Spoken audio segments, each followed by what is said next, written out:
sharing your love of very, very passionate love for IDW's More Than Meets the Eye series, as well as other comics that I've had discussions with you, you clearly have a passionate care towards the medium.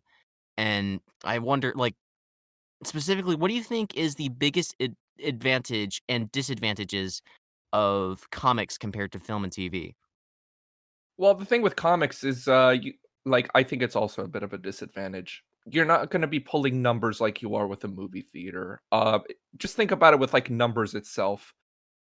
Wolverine, for example, in the comics, we all know how he is. He's like a 6'5", stocky kinda guy, very rugged, and then meanwhile, the movies have, Hugh Jackman, who, phenomenal as he is, he's a wonderful interpretation of the character. It's clearly, like, kinda garnered for, like, the mainstream audience. He's, like, 6 foot, handsome, he's not very much like the Wolverine we see in the comics. It's a lot of differences when it comes to, like, how you need to, like, market yourself and what kinda audience you're going for.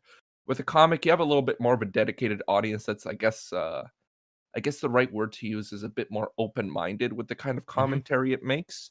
You know it could get away with cuss words, you know it could get away with a little bit more violence because it's just one page as opposed to, a Yeah, whole sequence of events that lead up to it.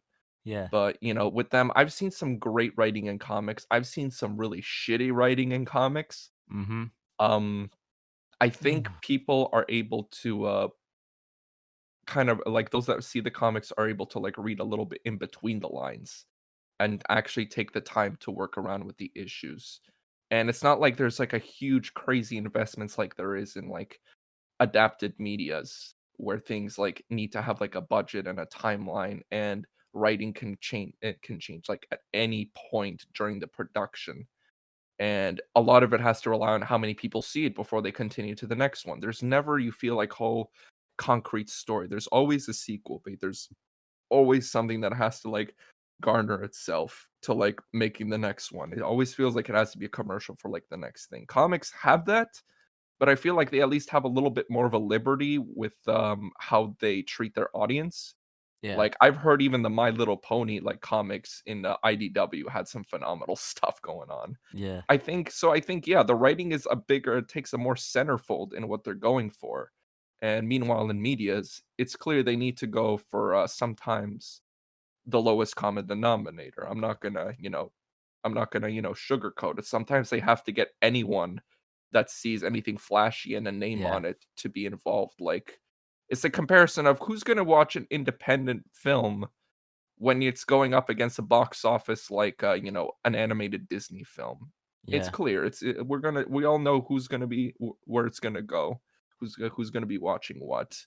I mean, unless you're like a crazy hipster actually involved in the film, it's mhm, not gonna be marketed as highly, and more yeah, people are gonna wanna see, like, something, happy, feel good than actually invest in some stories like this sometimes, unless you're Christopher Nolan or Jordan Peele these days. yeah, But, yeah, but I guess the other advantage is, like I mentioned, is, not many people are kinda, like, as willing to look into this, I guess, back then.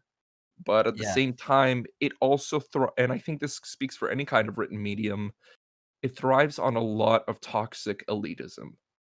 And I mhm, think the worst thing about elitism is everything is an art in the end. You could have adaptations of just about anything. yeah, One of my favorite examples, for example, Carl Urban's Dread. This is easily one of my favorite comic book movies of all time. I fucking love Dread. I loved the comics back then. I loved the political commentary it had. I never saw Dread as a superhero. I always see him like as a more antagonistic role model that is equipped for police brutality. I think there's a sense of satire in regards to what he's delivered to, but he isn't someone I would want out here in real life on the streets. It's an interesting story, and you see what other characters are impacted around him mhm, rather than, him evolving as a character.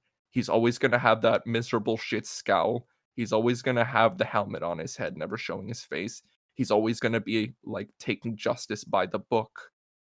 And, the difference is the Sly Stallone movie was a pretty much on point adaptation for what they were going for, but the writing was just all over the place.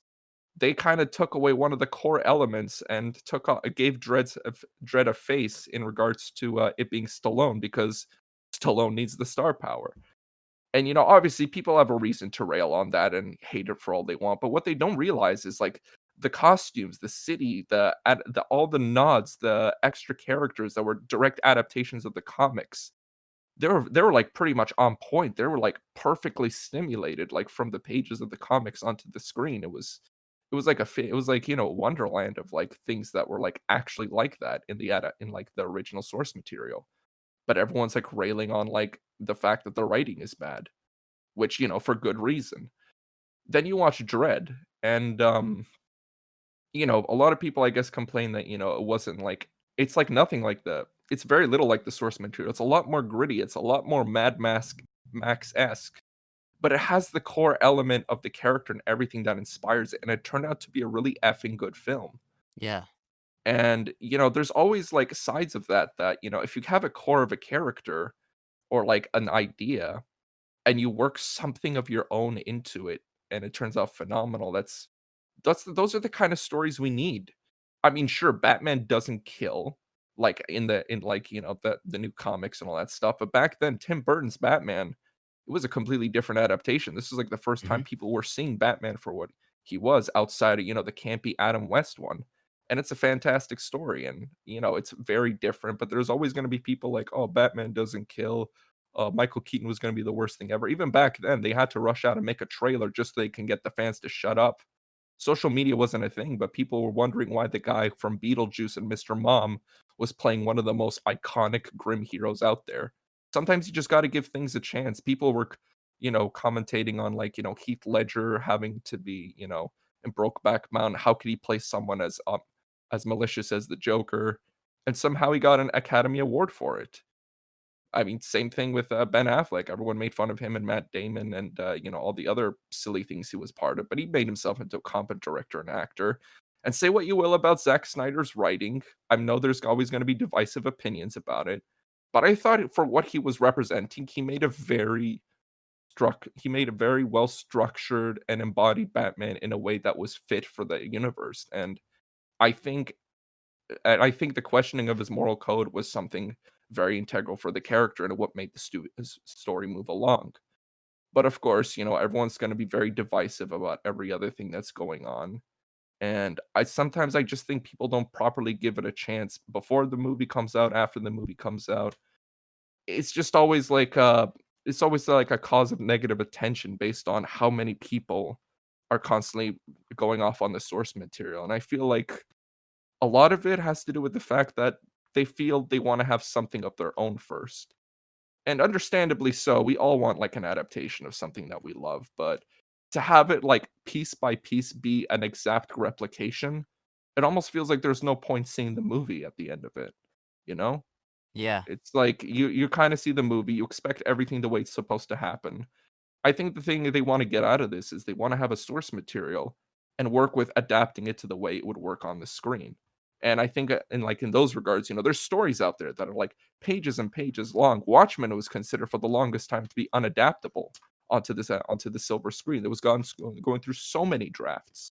And eventually they worked into it with, David Hayter, the voice of Snake, actually working around the screenplay, and I found that I think that's a phenomenal fact to still think to this day.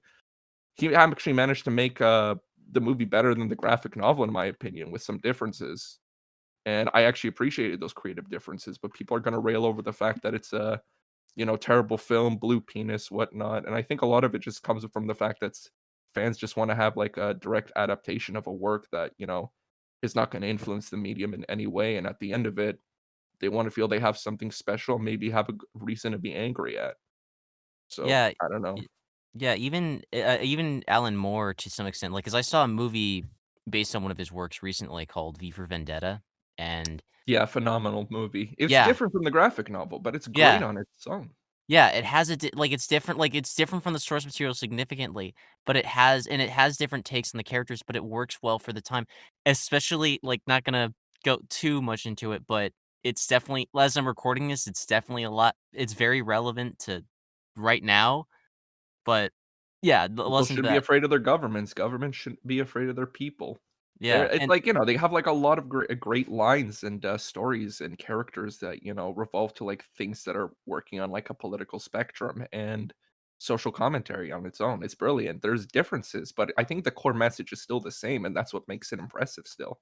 yeah, and then Alan Moore is getting all mad 'cause, like, "This is not the story I said. This is not the thing." I'm like, "Alright, cool. That's the story you told, but this is their adaptation of that." Yeah, I And respect Alan Moore for with all due respect, and I understand DC kind of screwed him over in regards to a few things here and there, which, he has a right to be mad, but, as far as film adaptations go, I know he just saw League of Extraordinary Gentlemen, and he hates it, and, rightfully so, it wasn't a great movie, like, whether as an adapted work or a movie in itself. It's been a while since I saw it, but it's like at the end of it all, it's just it's a creator's opinion. You can't just rail against it just because one guy says it. It's sometimes you just have to like look at it through your own things. There's reviewers and critics and all these people that are going to tell you otherwise. If there's like a huge consensus of opinions telling you about a certain thing, that might be something to look out for. But literally like if you're literally like on the bandwagon of just like something based off of one thing someone said for the sake of just not liking it, it just feels like an unfair assessment. yeah. And even, like, one of our favorite, like, Hirohiko Araki sensei of JoJo fame, even he said, like, "If you have great characters, you'll be invincible."